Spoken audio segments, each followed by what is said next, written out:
Номер 3 Абай Құнанбаев атындағы орта мектебінің 9-шы А сыныбының экология туралы шағын видео репортажы.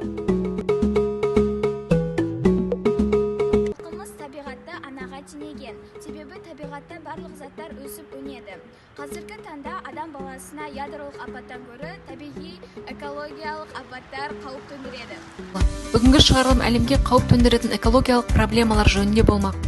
Дүниежүзілік денсаулық сақтау ұйымының дерегінше, әлемдегі әр 10 адамның 9-ы лас ауамен тыныстайды екен. Ұйымның бағалауынша, жыл сайын лас ауаның кесірінен 7 миллиондай адам қайтыс болады. Қазіргі таңдағы басты проблема ол біздің экологиямыздың ластануы. Мысалға, алар болса жерде жатқан пластика немесе пакет болсын, ол біздің экологиямызды ластайды.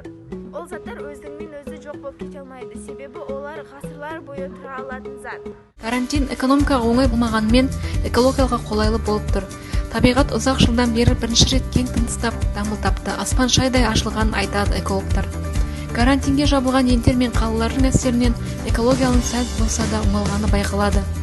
Әлемдік экологиялық басқалардан әлде қайда көп зиян тигізіп жатқан Қытай ауасының тазарып қалғаны соңғы кезде анық көрініп жатыр. Оны спутниктен түсірген суреттен де, қала көшелерінен де көреміз. Оның негізгі себебі қаладағы көлік қозғалысының азаюы. Ал Италияның Венеция қаласындағы су арналары тазарып жатыр. Ол жер қалыпты уақытта туристердің сүйікті мекеніне айналушы еді.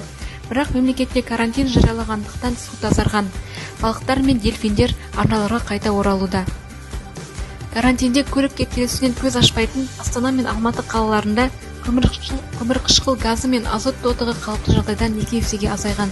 Мұндай көрсеткішке өндіріс пен кәсіпорын жұмысының уақытша тоқтауы, көлік қозғалысын шектелу және жылу электр станциялары жұмысының бәсеңдеуі әсер еткен.